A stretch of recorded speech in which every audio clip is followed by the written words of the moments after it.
Alright guys, I'm gonna show you what's going on with my Kymron RH14-3. I had an oil leak today, and this is where it was, right here.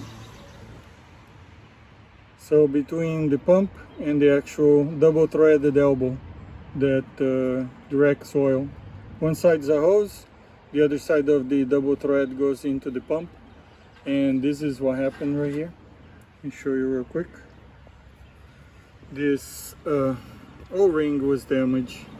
Now the way it works is there is this nut, there is a washer, then you have the O-ring, and then you got a second washer. The second washer is completely unnecessary, and this is just to cause more leaks. It makes it more prone to leaks. So what you want to do is you want to pop this off right here, lose the hose, unscrew this, take the elbow out.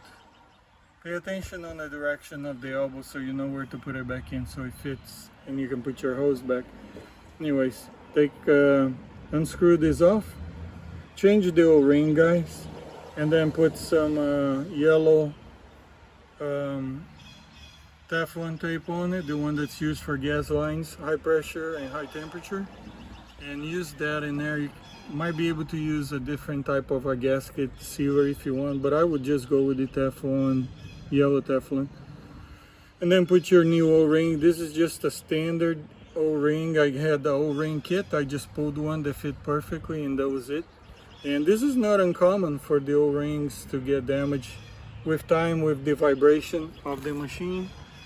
Things sometimes move a little bit, was the heat, cooling and heating, they ended up getting damaged. But anyways, I had to pull this access panel off because it was really difficult to get in there to fix the leak.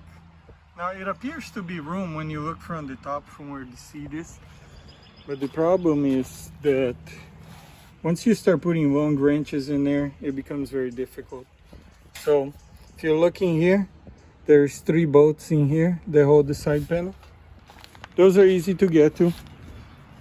You got 4 more here, 2 here, 2 here, and then you have 2 in here, 1 in there and 1 in there.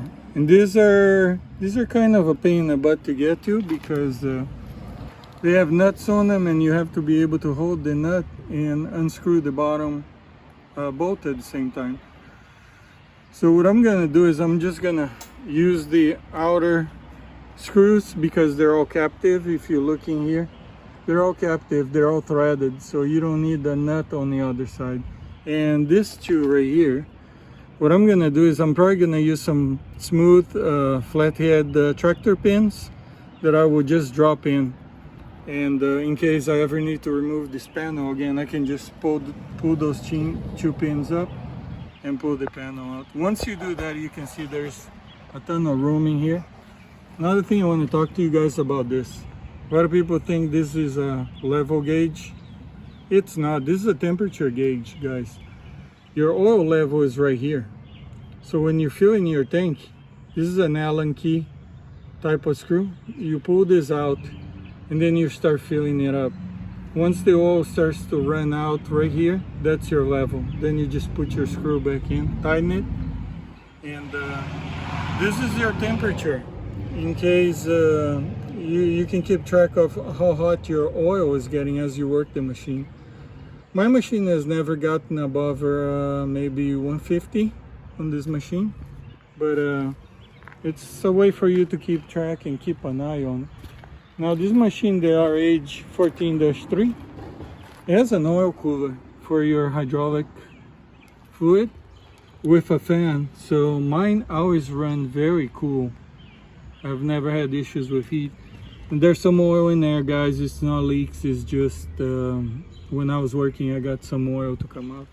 Another thing that I did, this panel right here, it uses bolts on both sides, and they're kind of a pain in the butt to take it off. So I replaced those with those types of nuts that they have like a plastic head on them. That way I can tighten them and untighten them by hand, and they're very short, so you don't need a very long screw in it. And the other thing I did is this right here. I put a fan right there on that opening, and this basically just draws air from the outside into the engine bay to put more cool air into the engine bay.